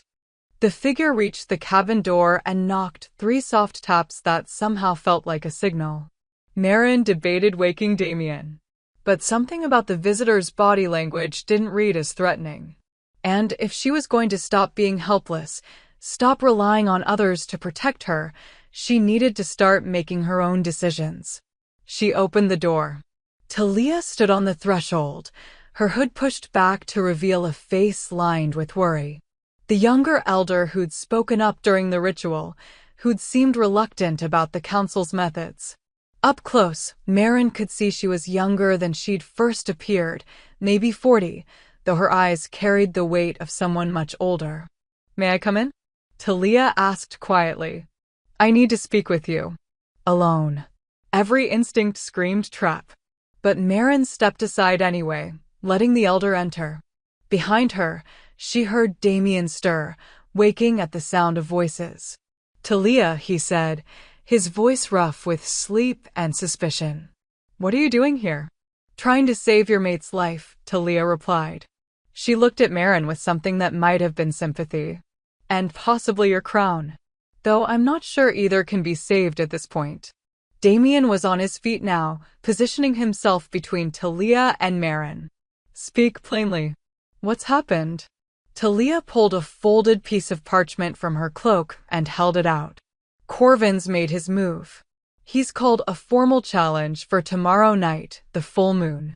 But it's not a physical challenge. He's invoking the right of judgment." Marin saw Damien's face go pale. "That's not possible.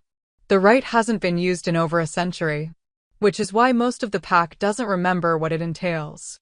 Corvin's been very clever about it. He's framing it as ancient tradition, as the proper way to settle disputes when an alpha's judgment is questioned." Talia's expression was grim. "The pack council will present their case against you, against both of you. They'll argue that Damien has been compromised by the mate bond, that his decision to free Marin has endangered everyone." "And then?" "Then what?" Marin asked, though she already knew she wasn't going to like the answer. "Then the pack votes. On whether Damien remains Alpha King. And on whether you're allowed to live." The words fell like stones into water, sending ripples of horror spreading through the cabin. Marin's breath caught. They were going to put her life to a vote. Put Damien's crown to a vote. Turn it into a public spectacle where the pack could decide their fates like they were deciding what to have for dinner. "They can't do that," Damien said, but his voice lacked conviction. "They can if enough of the council agrees. And Corvin's been working the pack for days now, planting fear and doubt. Reminding everyone how strong they were with the ritual. How weak they've become since it ended. How the borders are failing." Talia's gaze flicked to Marin. "He's made you into a symbol of everything wrong with Damien's rule. The dangerous outsider who's corrupted their king's judgment. The curse that's going to get them all killed. So what do we do?" Damien demanded. "How do we fight this?" "I don't know if you can." Talia's voice was heavy with defeat. "Corvin stacked the deck too perfectly. The pack is afraid, and fear makes people do terrible things. They want someone to blame for the weakness, for the vulnerability. And you've given them a perfect target." She looked at Marin. "I'm sorry. Truly. I didn't agree with the ritual. I argued against it. But I was outvoted, and I wasn't strong enough to stop it alone. And now, Now you're here to tell us we've already lost, Marin finished. I'm here to give you a choice, Talia corrected. There's a way out. A loophole in the right of judgment. If the accused voluntarily leaves the territory before the trial begins, the right is nullified. The pack can't vote on something that's no longer their problem. Understanding crashed over Marin like ice water. You want me to run? I want you to survive, Talia said. If you go through with this trial, Corvin will make sure the vote goes his way. He'll paint you as a monster. Show them the bodies from your past, the destruction you've caused. And the pack, terrified and weakened, will choose to execute you. They'll see it as cutting out a cancer before it spreads. And Damien? Will lose his crown for defying the pack's judgment. Corvin will take over as alpha, or install someone he can control. Either way, everything Damien's trying to build, a pack based on honor instead of stolen power, dies with your trial. The room fell silent except for the crackling fire. Marin could feel Damien's eyes on her, could sense his rising panic through the mate bond. He knew what she was thinking. Knew that every instinct she had was screaming at her to sacrifice herself to save him. No, Damien said flatly. Absolutely not. We're not running.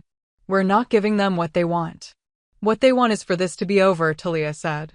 One way or another. And if Marin stays, it ends with her death and your exile.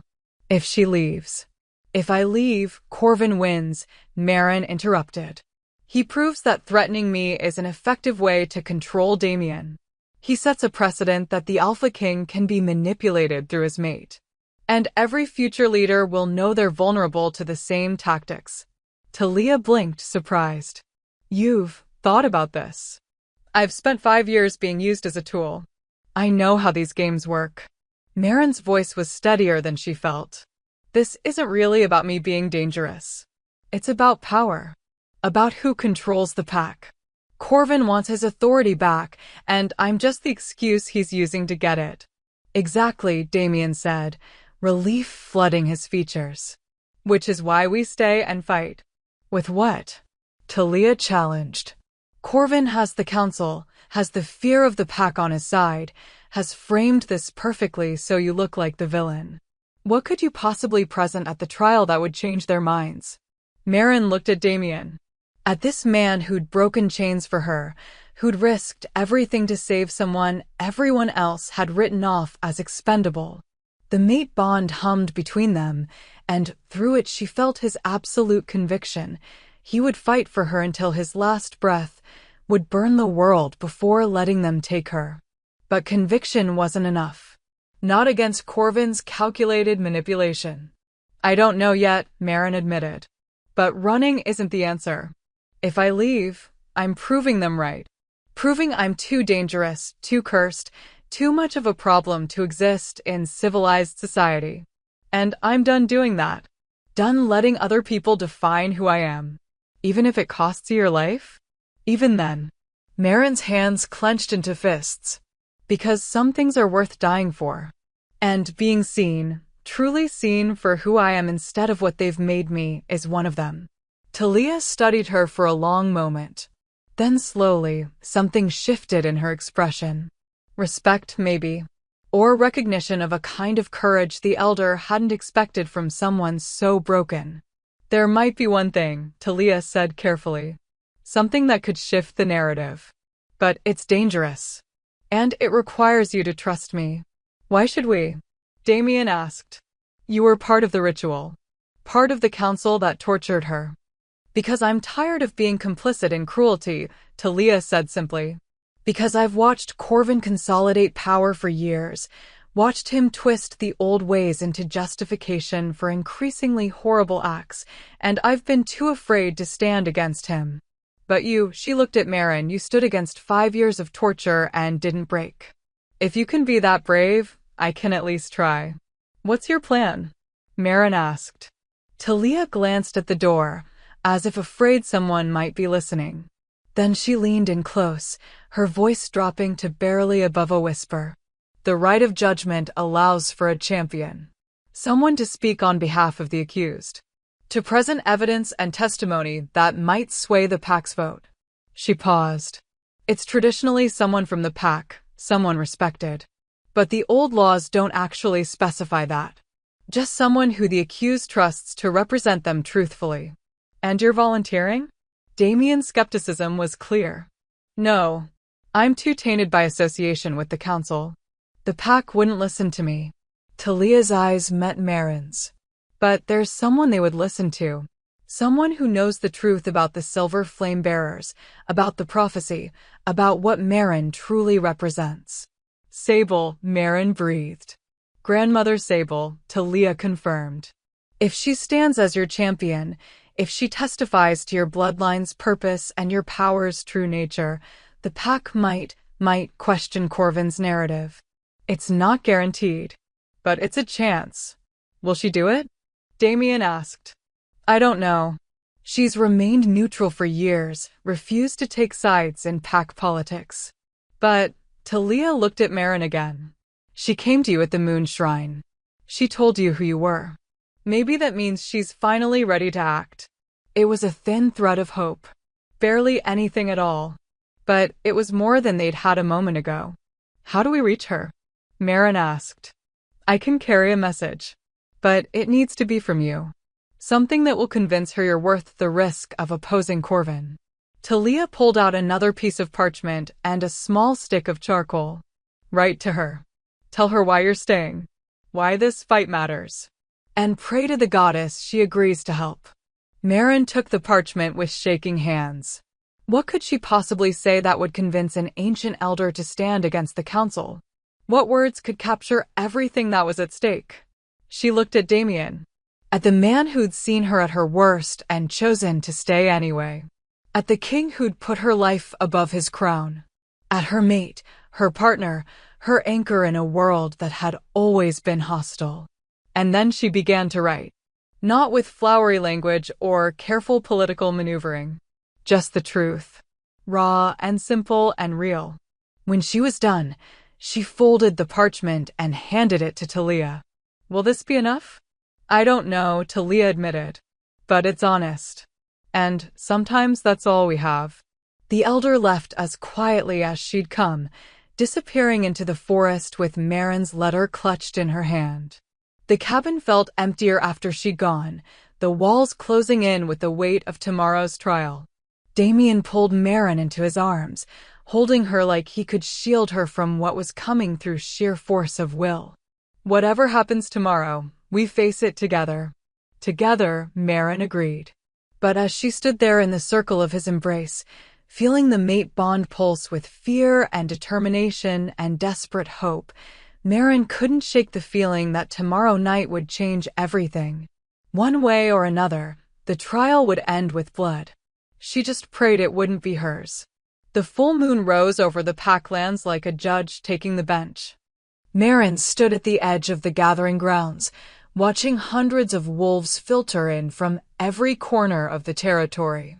They came in family groups, clusters of friends, solitary figures drawn by curiosity or duty. The air thrummed with tension and unspoken questions. Everyone knew what tonight was. Everyone had chosen a side, whether they admitted it or not. The gathering grounds were ancient, a natural amphitheater carved into the hillside, with terrace levels of stone where pack members could sit and observe. At the lowest point, where the moonlight pooled brightest, stood a raised platform of black rock. The judgment seat, where those being tried would stand before their people and face whatever verdict came. Damien stood beside her, dressed in the formal leathers of an alpha king dark as midnight, embroidered with silver thread that caught the light. He looked every inch the ruler. Powerful. Commanding. But Marin could feel his fear bleeding through the mate bond like an open wound. You don't have to do this, he said for the 100th time. We can still leave. Take our chances in neutral territory. And spend the rest of our lives running? Marin shook her head. She'd dressed simply, the plainest clothes Damien had brought from the pack house, deliberately unadorned. She wanted them to see her as she was. Not threatening. Not trying to seem more than human. Just a woman asking to be judged fairly. No. This ends tonight. One way or another. A horn sounded low and resonant, calling the pack to order.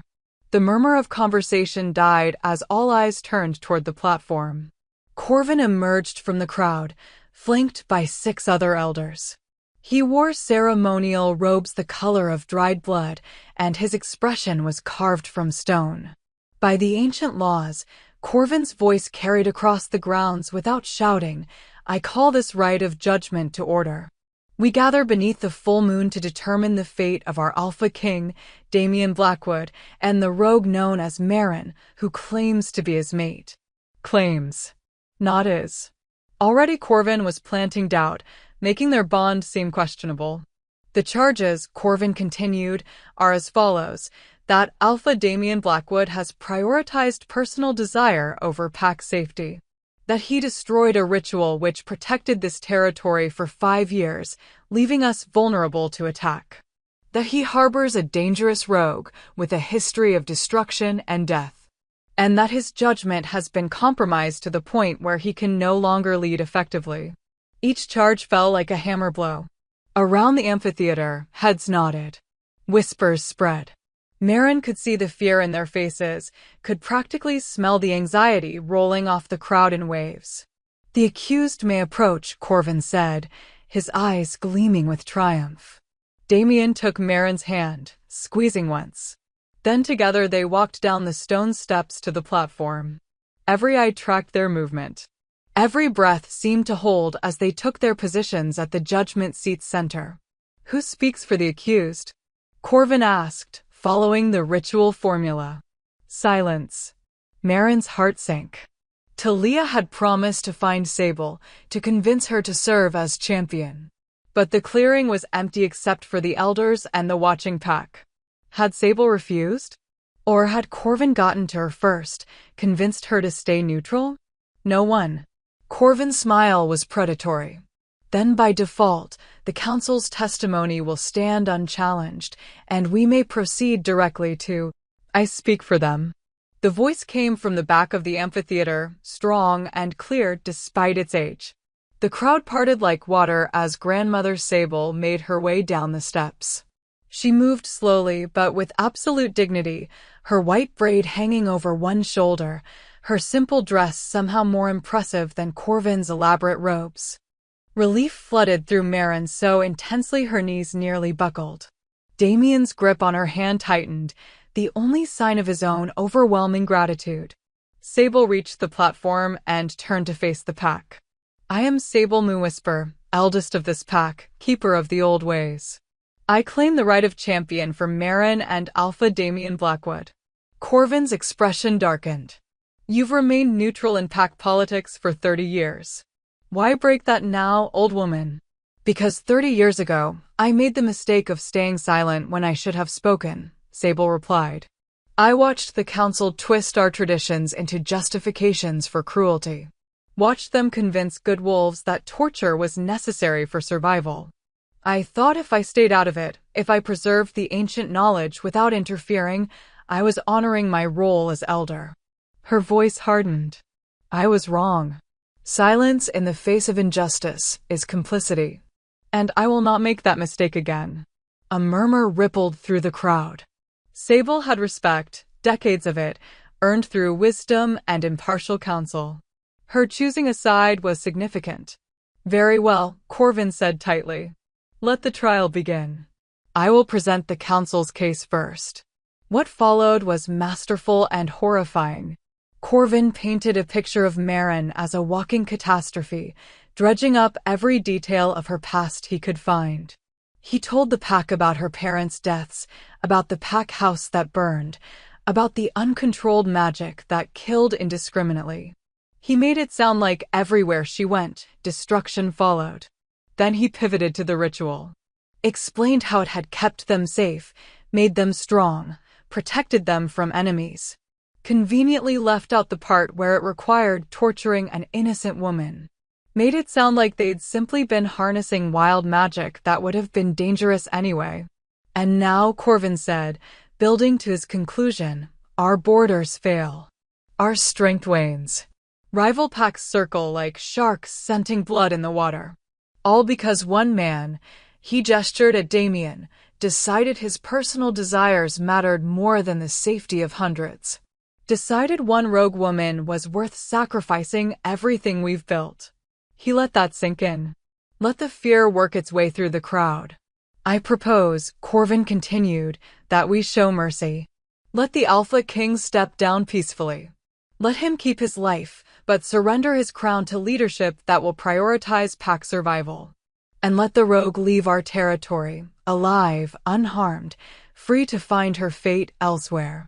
We need not be cruel. We need only be practical. It was a clever offer. Made him seem reasonable, merciful even. And it gave the pack an easy out. They wouldn't have to vote for execution, wouldn't have to live with that guilt. They could just send Marin away. Problem solved. Marin felt the crowd shifting, considering. This was what Corvin had counted on, that given an option that seemed kind, seemed practical, people would take it rather than fight for something harder and messier. Grandmother Sable, Corvin said, turning to the elder. You may present your defense. Sable stepped forward, and for a moment she simply looked at the assembled pack. Her gaze swept across every face, young and old, carrying weight of years and memory. You're afraid, she said finally. I understand. The borders are weak. Enemies gather. You want someone to blame, someone to punish, some action that will make you feel safe again. She paused. But what Corvin offers you isn't safety. It's the same poison that's been killing this pack slowly for 5 years. We were stronger with the ritual, someone called from the crowd. You were stronger with stolen power, Sable corrected. There's a difference. Strength built on suffering is hollow. It may work for a time, but it rots from within. It teaches you that cruelty is acceptable if the results are convenient. That some lives matter less than others. That torture is justified if enough people benefit. She gestured to Marin. This woman is a silver flame-bearer. The last of a bloodline that has served the wolf packs for 1,000 years. Her ancestors stood beside alphas, protected the innocent, burned away corruption wherever they found it. They were honored, revered, treated as sacred gifts from the moon goddess herself. They were also dangerous, Corvin interjected. The old stories tell of silver flame-bearers who destroyed entire packs when they lost control. The old stories also tell of silver flame-bearers who saved entire packs from destruction, Sable shot back. Power is neutral. It's the wielder's intent and training that determines whether it protects or destroys. Marin was never trained, never taught to control her gift. Instead, she was punished for it, driven out. And when you found her, instead of offering guidance, you chained her and bled her for your own gain. We did what was necessary. You did what was easy. Sable's voice cracked like thunder. Training her would have been hard. Building real strength through preparation and unity would have been hard. But torturing one powerless woman? That was easy. Convenient. And you convinced yourselves it was noble because the alternative would have required actual sacrifice from those in power. The crowd stirred. Some faces showed shame, others anger. But people were listening. Now Corvin offers you the same easy path again, Sable continued. Send her away. Don't deal with the complexity of integration or healing or actually building a better pack. Just exile the problem and hope it doesn't come back to haunt you.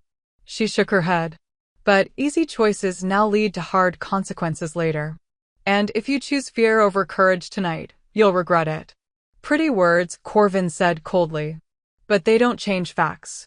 The rogue is dangerous. The alpha is compromised. And we need leadership that will make hard choices. Then let me make one. The voice was Marin's. She'd been silent through the whole trial, letting others speak for her, but suddenly she couldn't bear it anymore. Couldn't stand there like a passive victim waiting for others to decide her fate. She stepped forward, pulling free from Damien's hand. You want to know if I'm dangerous? Marin's voice rang across the amphitheater. Yes, I am. I carry power that could level this entire gathering if I lost control. I've killed before, not on purpose, not with malice, but the bodies are still buried and the guilt is still mine to carry."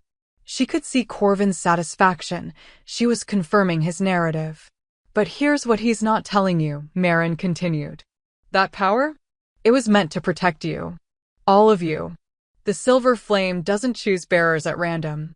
It chooses women who have the strength to wield it responsibly. Women who understand suffering well enough that they'll never inflict it casually. Women who will burn themselves to ash before they let innocence come to harm." She turned slowly, meeting as many eyes as she could. "I spent 5 years in chains so you could feel strong. 5 years bleeding so your borders would hold. And I would have died there, silently, believing I deserved it, except one man decided I was worth more than convenience. One man looked at me and saw a person instead of a resource." Her gaze found Damien. "That's the kind of alpha you have.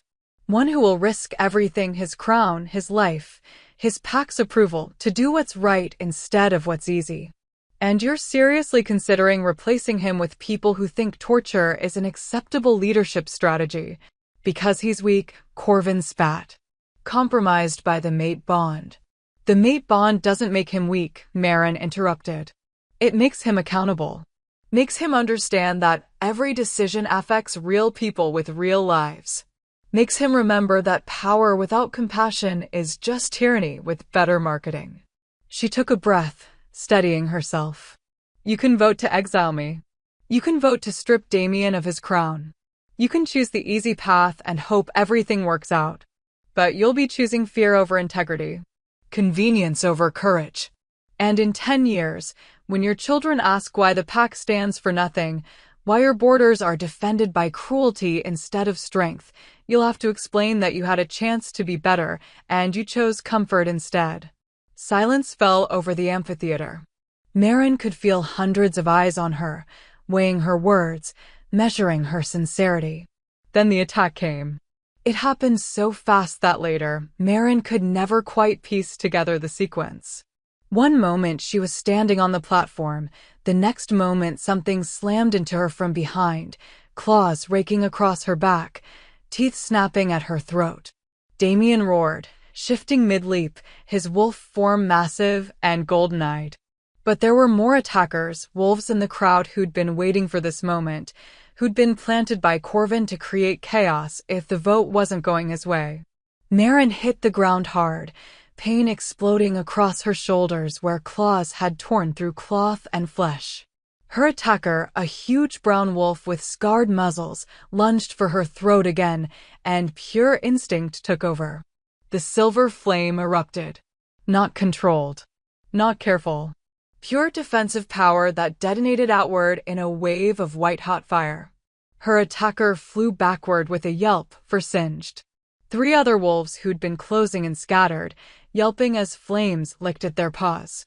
Marin scrambled to her feet, silver fire wreathing her arms like living serpents. Around her, the pack had devolved into chaos, some wolves shifting to fight the attackers, others fleeing, still others frozen in terror at the display of raw power. Enough. Damien's alpha command crashed over the gathering like a physical force. Wolves stopped mid-movement, compelled by the weight of his dominance. "Everyone stand down. Now." Slowly, reluctantly, the chaos subsided. The attacking wolves, 4 of them, stood trapped between Damien's command and Marin's flames, unable to advance or retreat. Corvin stepped forward, and his expression was no longer confident. It was calculating. Adjusting. "You see," he said to the crowd, "this is what I warned you about. Uncontrolled power. Dangerous." "Those wolves attacked her on your signal," Sable interrupted. "Don't pretend this was spontaneous. You planned this. Staged an attack to make her lose control in front of everyone." "She proved my point regardless," Corvin shot back. "Look at her. She's one moment of fear away from burning us all." Marin looked down at her hands. Silver fire still danced across her skin, beautiful and terrible. The crowd was watching her with naked fear now, and she could feel her control slipping. Could feel the power wanting to expand, to protect, to destroy anything that might threaten her.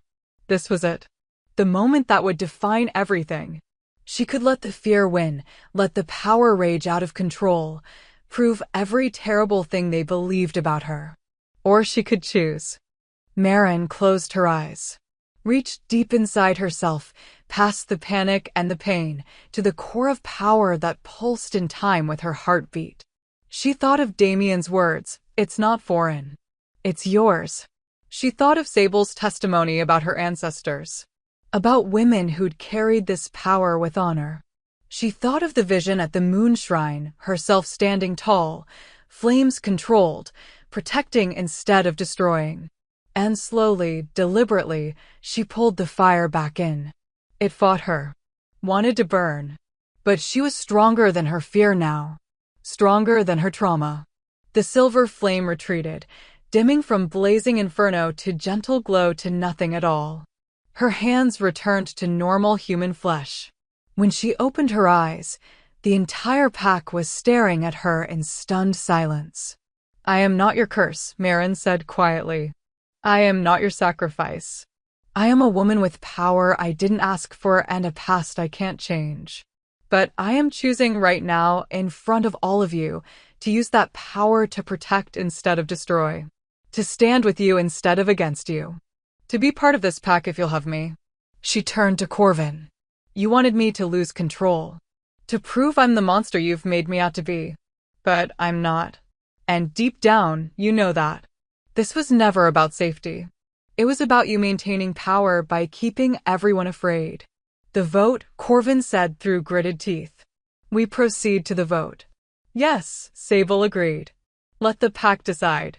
But let them decide based on truth, not fear and manipulation."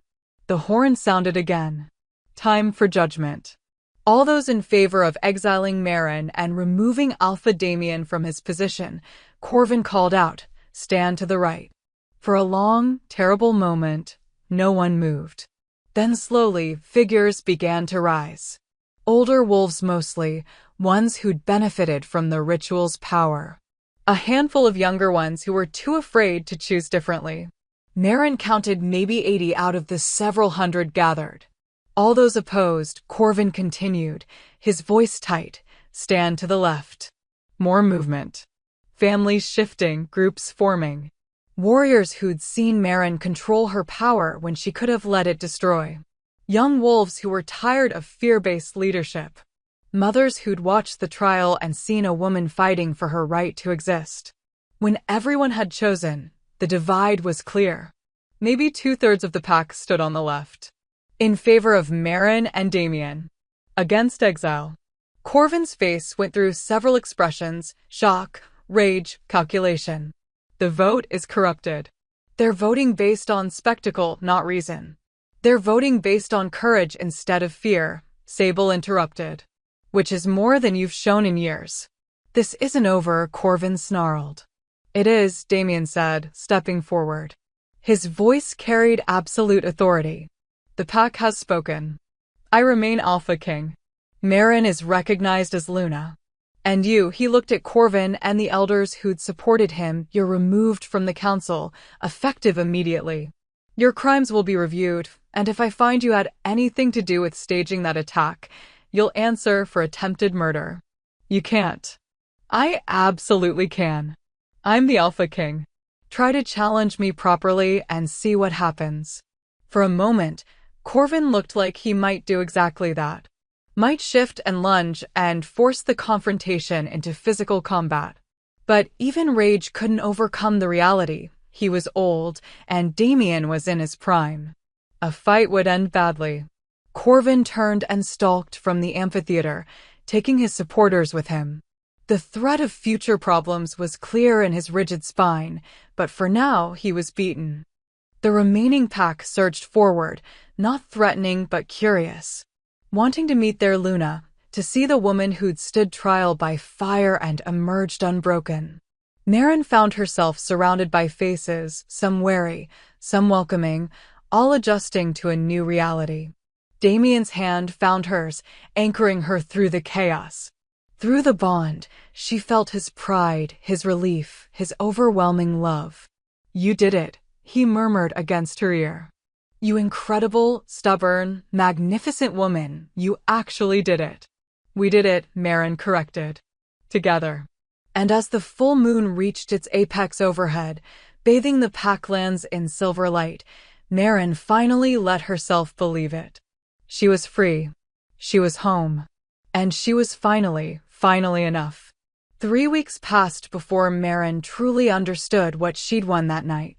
Not just freedom. Not just acceptance. But the chance to become something she'd never imagined possible. A protector instead of a victim. A leader instead of a sacrifice.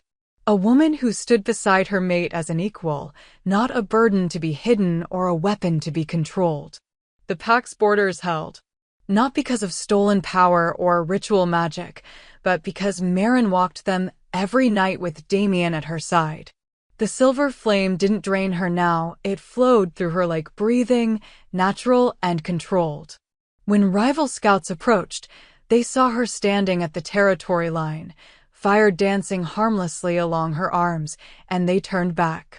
Word spread quickly. The Blackwood pack had a silver flame bearer. A real one. And she was done being caged. Corvin disappeared the night of the trial. Some said he'd fled to neutral territory, too proud to accept his defeat. Others whispered he was planning something darker, gathering support from packs who still believed in the old brutal ways. Marin didn't know which was true. But she knew he wasn't gone forever. Men like Corvin never really left, they just waited for another opportunity. But that was a problem for another day. Tonight, Marin stood at the moon shrine with Damien, watching silver light pool across the ancient altar. They'd come here often in the past weeks, drawn by something neither could quite name. A sense of completion. Of rightness. Do you ever regret it? Marin asked quietly. Everything you gave up to save me? Damien pulled her closer, his arm wrapping around her waist. I didn't give up anything that mattered. The council members who left were poisoning us from within. The pack members who chose fear over courage would have been a liability eventually. And my crown. He pressed a kiss to her temple. Means nothing if I have to wear it while watching innocent people suffer. Still, it was a risk. The best things always are. He turned her to face him, his golden eyes serious. You stood in front of the entire pack and chose courage over safety. Chose to stay and fight when running would have been easier. That's not the action of someone broken, Marin. That's the action of someone who is always strong. You just finally had the chance to show it. Marin leaned into him, letting his warmth chase away the lingering ghosts of doubt. She wasn't completely healed. Probably never would be. The scars on her wrists would always be there, silver-touched and permanent. The nightmares still came sometimes, vivid and cruel, sending her bolting awake convinced she was back in chains. But Damien was always there to remind her. To anchor her. To pull her back into the present where she was safe and free and loved. Grandmother Sable told me something yesterday, Marin said. About the prophecy. The one that said a silver flame bearer would either burn the old world to ash or forge it anew. And she thinks I'm doing both. Burning away the corruption, the belief that power can be stolen without consequence, that some lives matter less than others, that cruelty is acceptable if it's convenient. But also forging something new. A pack built on integrity instead of fear. On protecting the vulnerable instead of exploiting them. Sounds about right. Damien's smile was proud. You've been teaching combat to the younger wolves. Training them to defend themselves instead of relying on dominant pack members to do it for them. That's revolutionary in its own way. It's practical. We can't afford to have half our pack be helpless if something happens to the warriors. See? That's exactly what I mean. You look at problems and find solutions instead of excuses. He cupped her face in his hands. The pack is stronger because of you, Marin. Not despite you. Because of you. She wanted to argue. Wanted to list all the ways she was still struggling, still learning, still sometimes overwhelmed by the simple act of existing without fear. But the truth was there in Damien's eyes, reflected back through the mate bond. He meant every word. And slowly, painfully, beautifully, she was learning to believe him. A sound from the forest made them both turn. Talia emerged from the trees, her expression urgent. "My king, my Luna, we have visitors at the southern border." Damien's hand went to the blade at his hip.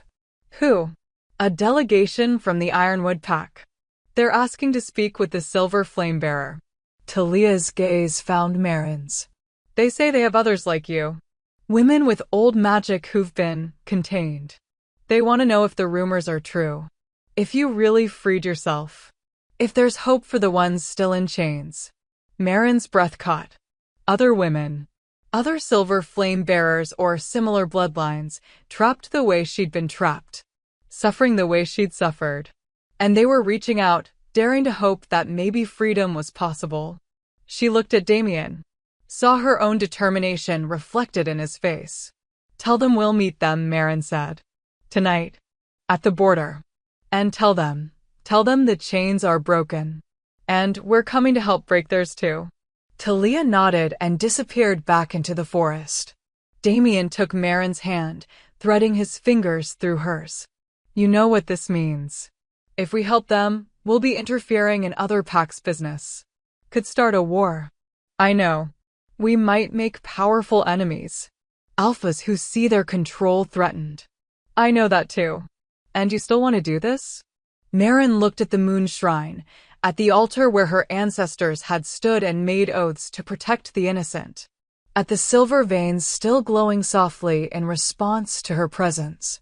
At the man beside her who'd shown her that love didn't have to come with chains. "I spent 5 years as someone's tool," she said quietly. 5 years believing I deserved every moment of suffering. If there are other women out there who feel that way, who've been convinced their pain is necessary, who don't know they're worth saving, her grip tightened on Damien's hand. "Then yes, I want to do this. I have to do this. Because someone broke my chains. And now it's my turn to break theirs." Damien pulled her into his arms, holding her like she was the most precious thing in the world. "Then we do it together. As we do everything. Together," Marin agreed. They stood there for a moment, wrapped in each other and moonlight, preparing for the battles ahead. Because there would be battles. Corvin was still out there, plotting. Other packs would resist change. And freeing women who'd been treated as resources would upset the balance of power across territories. But Marin had learned something in the past weeks. Something that 5 years of chains had tried to beat out of her but failed. She was not a curse. She was not a sacrifice. She was not too much or too dangerous or too broken to deserve love and freedom and a place to belong. She was a Silver Flamebearer. A Luna. A woman who'd walked through hell and emerged on the other side, still capable of choosing compassion over cruelty, courage over comfort, hope over despair. And she was done apologizing for it. The moon rose higher, painting them both in silver light. Somewhere at the southern border, women waited in chains, daring to hope. Somewhere in neutral territory, Corvin schemed his return. Somewhere in the Packlands, children slept safe because Marin walked the borders with fire in her hands and love in her heart. This was her life now. Not the one she'd been born into. Not the one that had been forced upon her. But the one she'd chosen for herself, fought for, nearly died for. And it was finally, beautifully, impossibly hers. Would you have chosen her? Would you have stood beside a woman everyone called cursed and said, "No, she's powerful, not broken"? Would you have looked at someone bleeding in chains and decided they were worth risking everything for? Or would you have walked away, convinced yourself it was necessary, told yourself that some sacrifices are justified if enough people benefit? Marin didn't have that choice. She was the one in chains, the one bleeding, the one everyone agreed was expendable. But she had a different choice, to believe them or to believe something else. To accept that she was a curse or to fight for the truth that she was simply powerful in a world afraid of power. She chose to fight. And in fighting, she changed everything. Not just for herself, but for every woman who'd been taught her strength was dangerous. Every person who'd been told their pain was necessary. Every soul convinced they were too broken to deserve love. The Alpha King saw something that night. Not rebellion. Not danger. Not a problem to be solved. He saw a person. And that simple act of recognition, of choosing to see someone everyone else had written off, changed the fate of an entire pack. So ask yourself, who are you in this story? Are you the one who breaks chains? Or the one who builds them? Are you the voice that says this is wrong when everyone else stays silent? Or the one who convinces themselves that cruelty is acceptable if the results are convenient? Are you brave enough to stand with the cursed, the broken, the ones everyone else has decided are expendable?